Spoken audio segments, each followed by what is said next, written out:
We did it so that neighborhoods, there's a natural flow to the bus lines.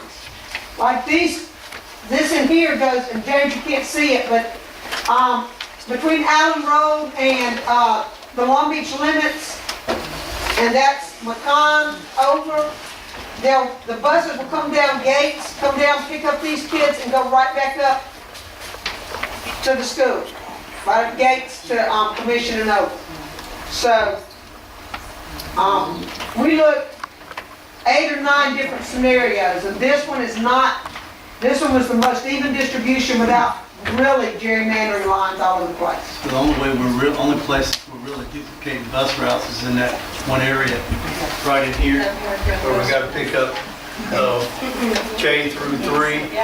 Yes, but that bus is already going, both buses are going right up here anyway, because these quarrels are already going up going up Beat Line.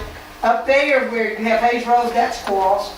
And then Pineville, which you're going to have to go down Pineville to get to these sections anyway. And Klondike. Once these eventually clear out, which will be a 3-year, what will be the impact on quarrels? There's a total of 20 students in there right now. There's an additional 20 students that will go over there. In those grades?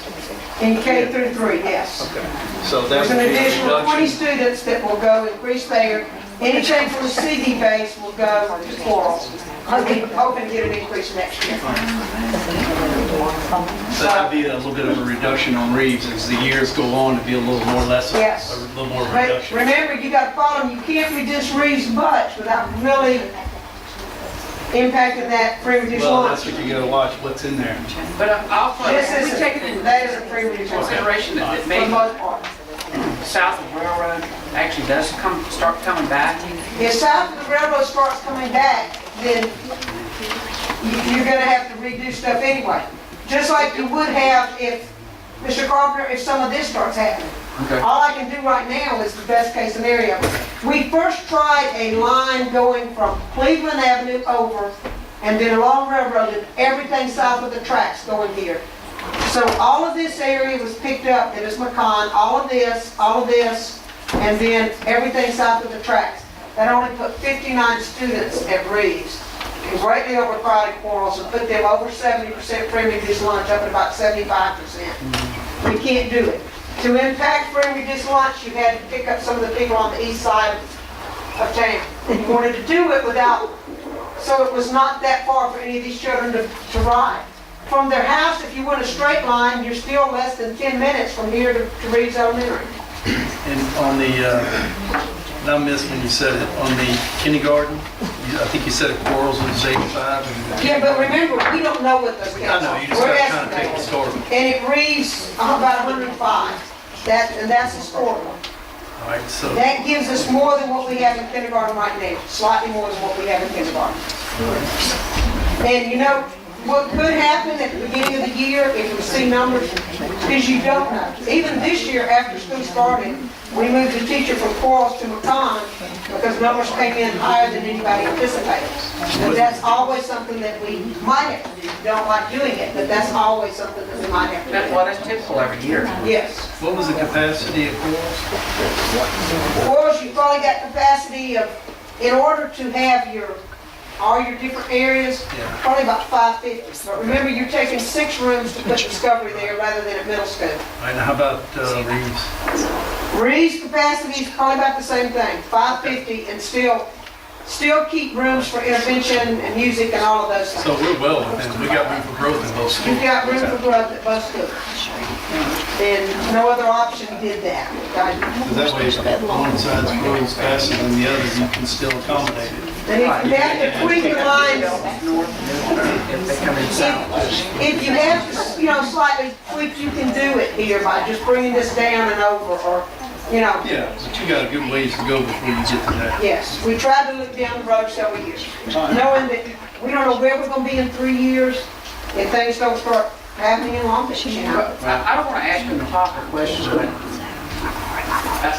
because I know you put a whole lot of thought into this. Yes. How did you start? Jim, you wanna show them? And he did a great deal of this. We'd come up with ideas and he'd have to spend hours plugging it in. Everything on the map is driven by Excel spreadsheets with students by school, but that's what you're changing. So I'll show you how we start. Okay, that's the two schools. That's every child who currently Is this streets and trips? That's not bus routes. No. That's where, Is it this Microsoft Streets and Trips and you put out the this is addresses? maps. This is Map Point. Okay. Microsoft Map Point. And what this is every current kindergarten, first and second grade student, which would be in the Long Beach School District. Okay. So you see that grade 1 is yellow, grade 2 is red, grade 3 is K. You can see what the triangles are special education students. So you can see, you can pull out where are your first graders, where are your second graders. So we would move the lines around, and then I would go in and you have to capture kids and then drag them from one Excel spreadsheet to another. And as you go back and forth, you add to the population of Quarles or to Reeves, or you subtract from it. Then there's another one that I really can't put up here. It looks exactly like this, but it's different colors. It's your pre-reduced lunch kit. Okay. So you have to balance all of that. So we would look at the map, when you change the map, the Excel spreadsheets have all that data, it has all that information about each child. So how many, when you move these 10 kids from this street, from Quarles over to Reeves, how did that impact your grade? Did it overpopulate one Right, grade? your second grade, your first grade. Or did It it is. overpopulate your pre-reduced lunch at one school over the other? So, you move one street and it fixed one thing and caused another problem when you did it. So you had to maneuver around until you got a good balance you can live there. Now, they're outside of our boundaries, are those teachers' kids and... Teachers' kids, quite honestly, there's one or two we're going to be looking at this week, when we put them in. This is base housing. Like that's a teacher child. We looked at every one of these, and principals are going to be getting some names What I can this do, week. what I can do is program that, I don't want to do it in a public meeting, but if I click on that dot, it'll tell me who that person is, what their address is. And then going to the Excel spreadsheet, I can find out everything else I need about what grade they're in. How many children, what grade? Yes, and every one of those dots is a Is a child. child. Okay. And what is the triangle represent? Triangles are your, Different areas of special we education. also, we look at pre-reduced lunch, we also look at special education to make sure we didn't overpopulate one school with an inordinate number of special education. Yes. I have a question for Jeff. Okay. Ask it. Go ahead and ask it. Okay, I know Carolyn was looking at trying to ensure we have a balance and free and reduced lunch. But how does it look from an ethnic balance in the schools, in the two different schools? What balance? I can't give you exact numbers, but I can tell you it does even it out better with where the lines are, and I don't know if you've seen the lines. It also balances discipline.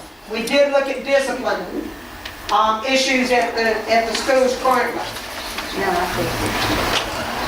But I'm wondering the area that I'm sure that is going to pop up if we look like, we're focusing one ethnic, group in one school and then another, definitely Titus and Reed are very few others in Reed. I can't tell you exact numbers, Mr. Stubbs, but I can tell you that the ethnic makeup is more even than it would be without this. Okay. I can get some exact figures for you if you give me a day or two. I'll have to plot it by I that. want to make sure that when we were looking at it, if you go on the zone, not only are we coming in, going through, but I was looking at, the pre-reduced lunch area, because that's critical. But then also we need to look at exit balance as well. James, I can tell you, you're still going to Quarles, okay?